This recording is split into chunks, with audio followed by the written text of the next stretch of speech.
What is the most boring thing you have ever experienced? Sometimes in the army, we would go to the woods and pretend we were in a war and had to be tactically sound. But there was no one out there. It was just us. And sometimes I would be woken up in the middle of the night so I could stand in a hole and stare out into oblivion, watching for an enemy I knew did not exist. We would do this for weeks at a time, multiple times per year. A wedding where they conducted the whole thing in English, then did the whole thing over back to back in Korean, including the long sermon about patience being bitter, but its fruit being sweet. Torture. 3 hours of curtain shopping as a 10-year-old kid.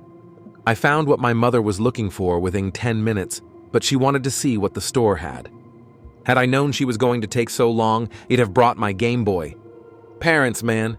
Going with my wife to my out-of-state in-laws for the weekend. I have nothing in common with any of them, and I generally disagree with the manners in which they live and interact. I'm rarely talked to, which is actually fine with me. I now flat out refuse to go. A church service, in which someone was called to witness talk about how they became a Christian for a few minutes. He rambled on for almost 3 hours and basically just kept repeating himself over and over. Even the most hardy of English Anglicans were starting to grumble towards the end. I mean, good for him, he was in and out of prison and then found a different path, but good Lord, it could have been an email. Honestly, giving birth, it was all body and very little mind. My mind was begging to be engaged, but all people cared about was what my body was up to. How are you doing? Well, I could really use some stimulating conversation. No, I mean, are the contractions increasing in frequency? How does your blood pressure feel? I don't know. Y'all have the machines that tell you this stuff. Meanwhile, can you give me any news of the outside world or anything? Okay, you seem to be doing well. Well, be back in some undisclosed but far too long interval of time to repeat the exact same interaction. Going to the fabric store with my mom when I was a kid. On Earth! Honorable mention church. Sitting in a dark room for a week, not being able to watch TV, play a game, have a conversation, or eat. I had a bacterial infection in my nose and cheek. Face swole up like crazy in a day's time. Felt like a ball of lava pulsating my heartbeat in my nose and behind under my eyes. The infection caused a constant fever that I couldn't suppress enough with the painkillers that I could use beside the prescribed antibiotics.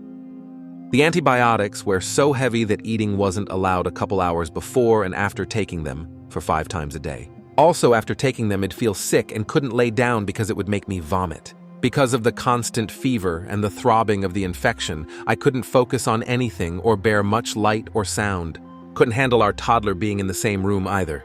So I sat in bed, straight up, lights off, doors closed, window shutters down, silent, for about 22 hours a day.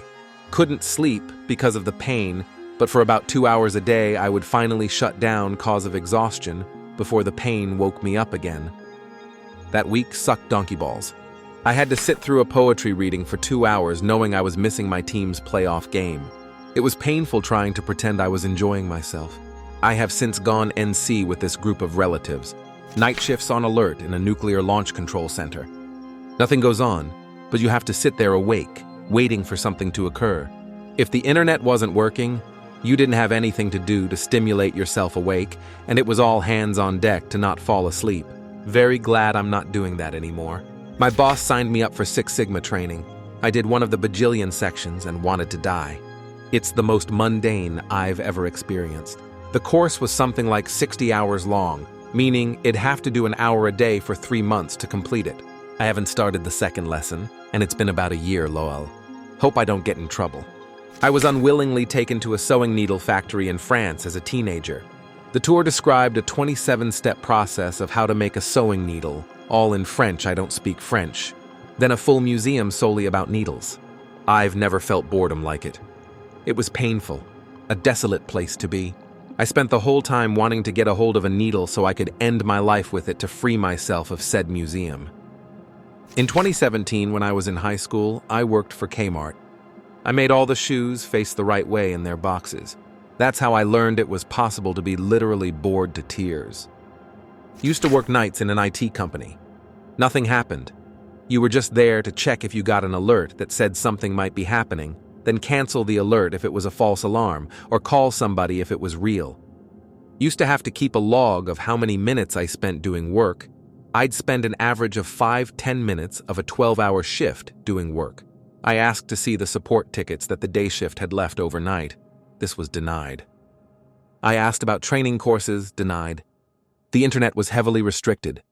I wasn't allowed to bring in a laptop or a book. Just had to sit there for 12 hours a night, 4 nights on, 4 nights off.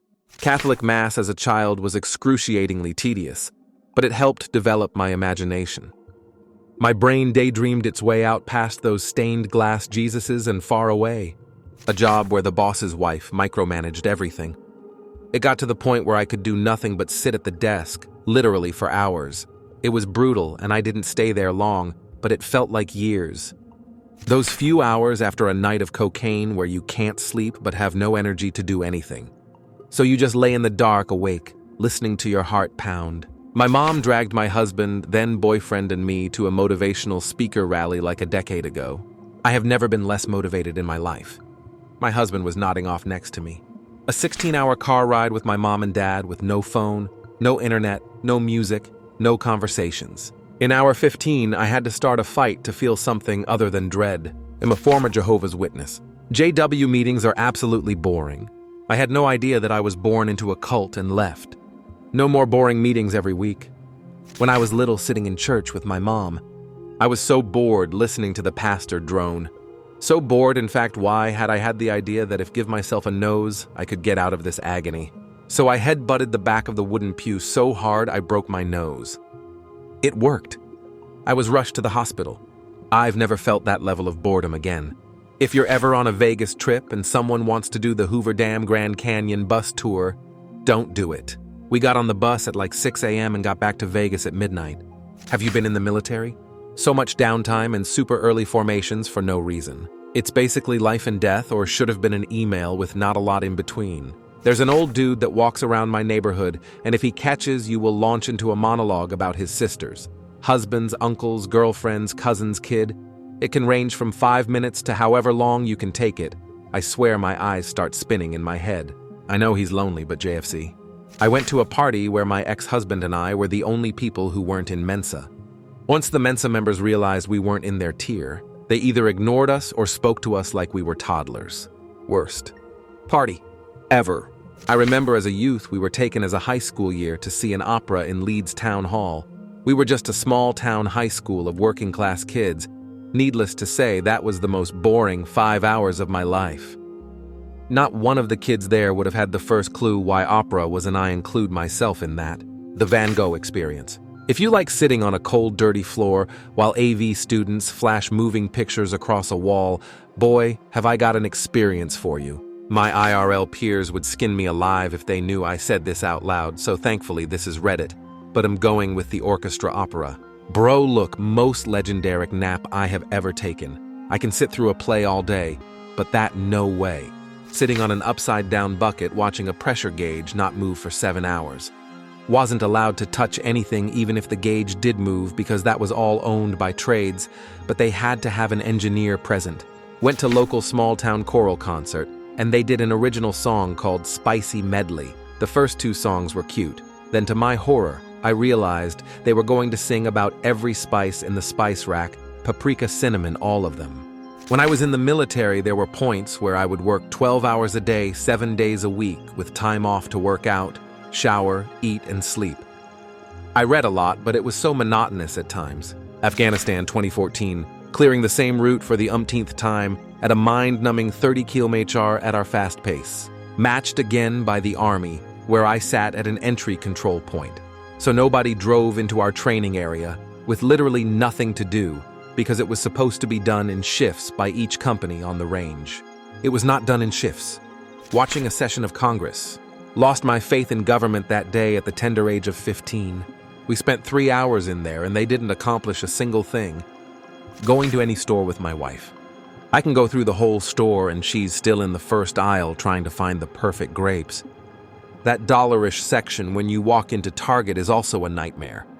Right off the bat, we're spending 15 minutes looking at useless cheap garbage before making it past the fake Starbucks. Dialysis is boring. You just sit hooked to a machine and stare at other people hooked to a machine. Occasionally someone will vomit or go into cardiac arrest. Sometimes pre-COVID we would have these 3-hour-long useless work meetings. I would spend a large portion of the time figuring out what type of seizure I needed to fake to be able to be taken fro the building, but also go to work the next day. I once sat through a 2-hour highly technical presentation by a team of Koreans where not one single word made any sense whatsoever due to their tenuous grasp of English and accent. Crossing the Pacific Ocean in a sleigh. People forget how big it is. It's 10 hours of pitch-black darkness, cold wind, and staring at reindeer butts. No chimneys, no cookies, just endless water and the GPS recalculating. Church was always incredibly boring when I was a kid, but it at least was only like an hour and a half. But one time we visited some family in a different state, and some of my cousins were getting baptized or something in the church. And oh my God, it was the longest, most boring church service of my life. It was like 4 hours, and of course the baptism was right at the end. I had a philosophy professor in college who was a walking stereotype of boring, out of touch, and tenured. He drones on for a 3-hour block class, getting upset at anyone who moved too quickly and distracted him. After a semester of that, I changed minors to avoid dealing with that again. My HS graduation ceremony, holy, why was that so long? We stood for 3 hours outside under the scorching sun and had to sit through so many long, pretentious speeches about our marvelous institution. Should have stayed home. I was at a crypto conference once about a new currency. I was pretty new to crypto, so I understood very little of what was being said. Let me tell you, the speaker could have been speaking Chinese for all I got. I fell asleep. So my kids had this thing when they were in second grade called PE extravaganza, where the parents sat in the stands and watched them twirl ribbons and do jumping jacks and dances to songs. I never missed a single sporting event when my kids were in school. I was at every game, play, parent event, but I went to that first PE extravaganza and said never again and didn't. A slideshow on different types of vacuum cleaners and carpet sweepers that my neighbor collected and photographed in minute detail. We were stuck there for hours because my mother was too polite to leave. Vacuum cleaners. I once sat through a mandatory 3-hour safety training at work, where the instructor literally read every slide word for word in a completely monotone voice, while refusing to skip anything because it's all important. The highlight of the entire session was when someone's coffee cup fell over and everyone suddenly looked alive for 5 seconds. I swear to God, I have not spent any amount of time even close to how much time my dad made me spend sitting in the tire shop, waiting for tires. I can still smell it. Summer exams. They gave us an hour per test, but since I'm such a fast writer, I finished most in like 20-30 miles. It was chill for like 1 or 2 tests, but I had like 10 subjects. So it got to a point where I was literally gambling on the chance simulator on my calc or writing messages for my teachers in binary code. Anthropology class. Honestly, it was horrible. The teacher was also borderline rude most of the semester. Other than that, those hideous training HR videos for safety and compliance and how to not harass people at work. I had to sit through a travel and tourism class in secondary that started half a year before the GCSEs with a teacher who was actually a PE teacher, and she didn't even teach anything.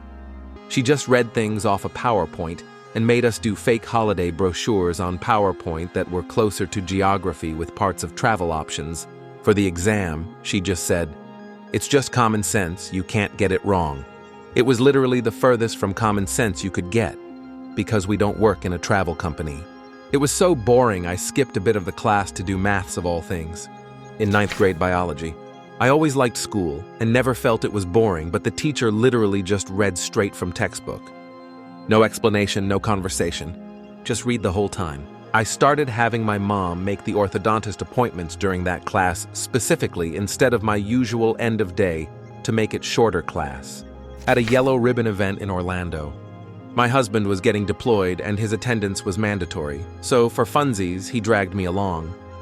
It wasn't my first rodeo with yellow ribbons, and it used to be you could just walk outside for a smoke break if the presenter was too boring or a little too hoo-ah.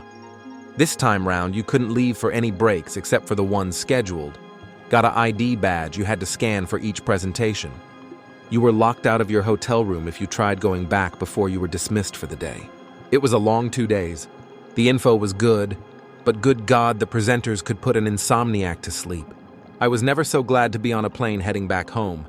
The last day on family trips when we've done everything there is to do, and we should have left yesterday, but flights were cheaper if we stayed longer. We're all sick of being around each other.